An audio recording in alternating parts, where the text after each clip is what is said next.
بہرحال دنیا ایک بہت بڑے تصادم کی طرف بڑھ رہی ہے. اب میں اس سے اگلی بات جو کہنا چاہتا ہوں اس کے لیے پہلے سے معذرت کروں. خوشخبری میں نے دی ہے تو بدخبری بھی مجھے دی. اس عالمی غلبہ اسلام سے پہلے ابھی امت مسلمہ کی بہت پٹائی ہونی ہے، بہت پٹائی ہونی ہے، بہت پٹائی. یہ میں نہیں کہہ رہا، حضور نے کہا ہے.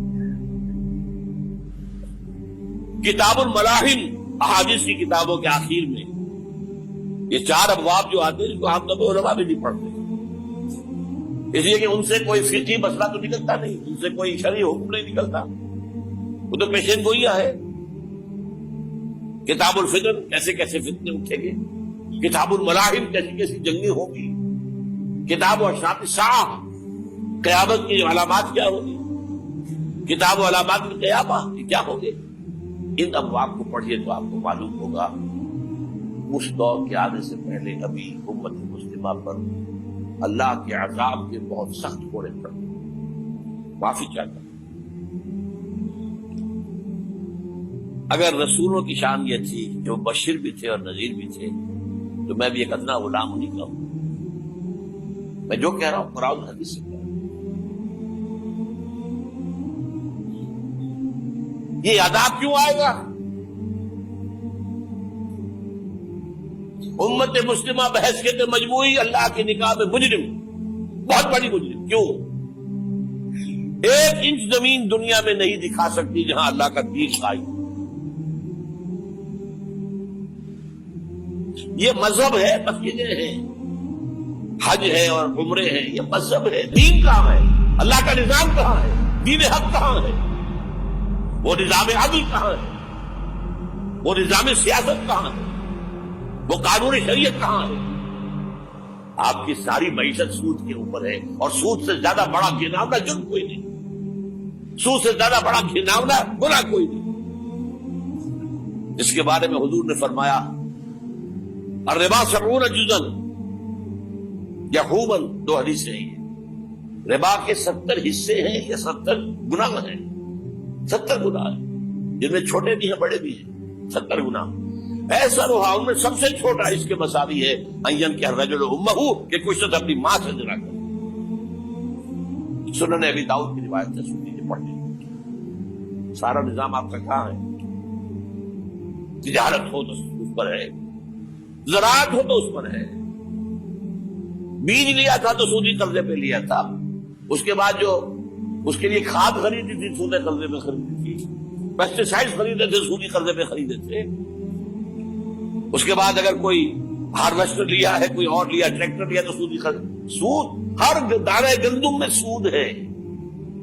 کوئی شخص بچا ہوا نہ میں بچا ہوا نہ بچے ہوا، کوئی بچا ہوا. سارا کاروبار، ساری صنعت و حرفت، ساری حکومت، پوری حکومت، پوری قوم سود کے اندر جکڑی. ایک ایک شخص. کہاں ہے اسلام؟ آپ میری بات سمجھ لیجئے. اسلام کے 2 حصے کر لیجئے. اسلام بطور مذہب، اسلام بطور دین. اور یہ تو آپ قرآن پڑھتے ہیں، پورے قرآن میں مذہب کا لفظ تو آیا ہی نہیں ہے. حدیث کے ذخیرے میں بھی میری امکان، میرے معلومات کے تک کہیں نہیں. یہ مذہب تو ہمارے یہاں استعمال ہوتا تھا فقہوں کے لیے. مذہب حنفی، مذہب مالکی، مذہب شافعی، مذہب حنبلی، اب ایک مذہب سلفی اہل حدیث حضرات کا ہو گیا ہے، مذہب ظاہری، بعض مذہب جعفری. یہ فقہوں کے لیے تھا. مذہب کیا ہے؟ مذہب کا نام 3 چیزوں کا مجموعہ مذہب ہے. کچھ عقائد، کچھ عبادات، کچھ رسومات. بچہ پیدا ہوگا تو کیا کریں گے؟ عقیقہ کریں گے. کوئی فوت ہوگا تو کیا کریں گے؟ جنازہ پڑھائیں گے، کفن دفن کریں گے. شادی ہوگی تو کیا کریں گے؟ ایجاب و قبول ہوگا، ولیمہ ہوگا. یہ رسومات. دین یہ نہیں ہے. دین ہے اللہ کا دین، اللہ کا نظام، اللہ کا قانون. وَمَن لَّمْ يَحْكُم بِمَا أَنزَلَ اللَّهُ فَأُولَٰئِكَ هُمُ الْكَافِرُونَ. جو اللہ کی اتاری شریعت کے مطابق فیصلے نہ کرے وہی تو کافر ہے. میں اور آپ کون ہیں؟ برا نہ مانیے. فیس دی فیکٹس. اور یہ فتویٰ کس کا ہے؟ اللہ کا ہے. وَمَن لَّمْ يَحْكُم بِمَا أَنزَلَ اللَّهُ فَأُولَٰئِكَ هُمُ الْكَافِرُونَ وَمَن لَّمْ يَحْكُم بِمَا أَنزَلَ اللَّهُ فَأُولَٰئِكَ هُمُ الظَّالِمُونَ وَمَن لَّمْ يَحْكُم بِمَا أَنزَلَ اللَّهُ فَأُولَٰئِكَ هُمُ الْفَاسِقُونَ. 3 فتوے ہیں اس مفتی اعظم جو ہماری اتاری ہوئی شریعت کے مطابق فیصلے نہیں کرتے. وہی تو کافر ہے, وہی تو مشرک ہے, وہی تو فاسق ناہنجار ہے, باغی. یہ ہے امت مسلمہ کا حال. اب میں یہاں آپ کو اختصار سے بیان کرتا ہوں حضور کا طریقے انقلاب کیا تھا. اختصار تفصیل سے کتابوں میں دیکھیے. نمبر 1, دعوت ایمان بذریعہ قرآن. یتلو علیہم آیاتہ. آج جمعے میں نے اسی آیت پر تفصیل کی. تلاوت آیات, قرآن پڑھ کے سناؤ, قرآن پڑھ کے سناؤ, قرآن پڑھ کے سناؤ. کہہ دو وہی تو ہے جس نے تم کو پیدا کیا اور تمہارے کان اور آنکھیں اور دل بنائے, مگر تم کم ہی احسان مانتے ہو. کہہ دو کہ وہی ہے جس نے تم کو زمین میں پھیلایا اور اسی کے روبرو تم جمع کیے جاؤ گے. کیا یہ کسی کے پیدا کیے بغیر ہی پیدا ہو گئے, یا یہ اپنے آپ کو خود پیدا کرنے والے ہیں, یا انہوں نے آسمانوں اور زمین کو پیدا کیا ہے؟ نہیں, بلکہ یہ یقین ہی نہیں رکھتے. تو کیا ہم پہلی بار پیدا کر کے تھک گئے؟ نہیں, بلکہ یہ اثر نو پیدا کرنے کے بارے میں شک میں پڑے ہوئے ہیں. اور ہم ہی نے انسان کو پیدا کیا ہے, اور جو خیالات اس کے دل میں گزرتے ہیں ہم ان کو جانتے ہیں, اور ہم تو رگ جان سے بھی زیادہ اس کے قریب ہیں. اور کافر انسان کہتا ہے کہ جب میں مر جاؤں گا تو کیا زندہ کر کے نکالا جاؤں گا؟ کیا ایسا انسان یاد نہیں کرتا کہ ہم نے اس کو پہلے بھی تو پیدا کیا تھا جبکہ وہ کچھ بھی چیز نہ تھا؟ جو تمہارے پروردگار کی قسم ہم ان کو جمع کریں گے اور شیطانوں کو بھی, پھر ان سب کو جہنم کے گرد حاضر کریں گے اور وہ گھٹنوں پر گرے ہوئے ہوں گے. وہی زندہ کو مردے سے نکالتا ہے اور وہی مردے کو زندہ سے نکالتا ہے, اور وہی زمین کو اس کے مرنے کے بعد زندہ کرتا ہے, اور اسی طرح تم دوبارہ زمین میں سے نکالے جاؤ گے. اور اسی کی نشانیوں میں سے ہے کہ اس نے تمہیں مٹی سے پیدا کیا, پھر اب تم انسان ہو کر جا بجا پھیل رہے ہو. اس قرآن کے ذریعے سے دلوں میں ایمان پیدا ہو, یقین والا ایمان. دیکھیے, برا نہ مانے, مغالطے میں نہ رہیے. میرے اور آپ کے دلوں میں ایمان نہیں ہے, عقیدہ ہے, والدین سے ملا ہے. یقین والا ایمان کہاں ہے؟ اپنے غریبان میں جھانکیے, اللہ آپ کو توفیق دے. کیا مجھے واقعی یقین ہے کہ مجھے مرنے کے بعد جی اٹھنا ہے؟ کیا مجھے یہ واقعی یقین ہے کہ اصل زندگی آخرت کی زندگی ہے؟ کیا مجھے واقعی یقین ہے کہ قرآن اللہ کا کلام ہے؟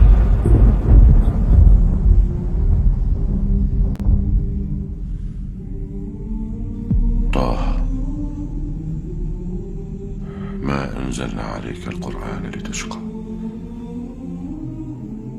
إلا تذكرة لمن يخشى تنزيلا ممن خلق الأرض والسماوات العلى الرحمن على العرش استوى له ما في السماوات وما في الأرض وما بينهما وما تحت الثرى وأن تجهر بالقول فإنه يعلم السر وأخفى الله لا إله إلا هو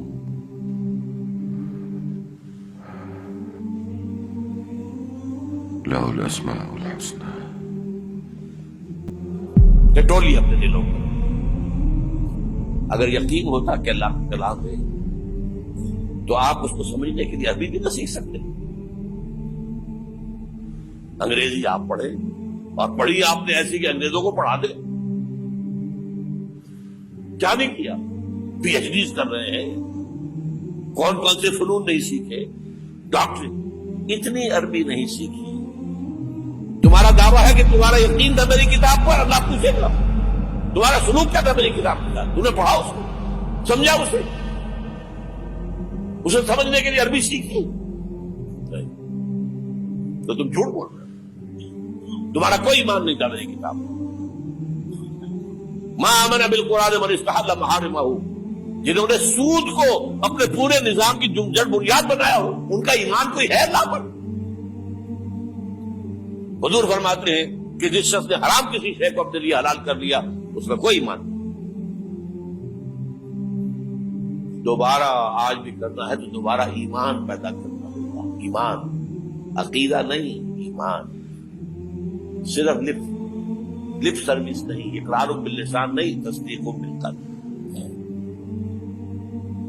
جو لوگ آئے جن کے دلوں میں ایمان پیدا ہوا پھر ان کا تزکیہ کیا، تطہیر فکر، تصفیہ قلب، تجلیہ روح، تزکیہ نفس، اندر کا باطن دھو دیا قرآن نے۔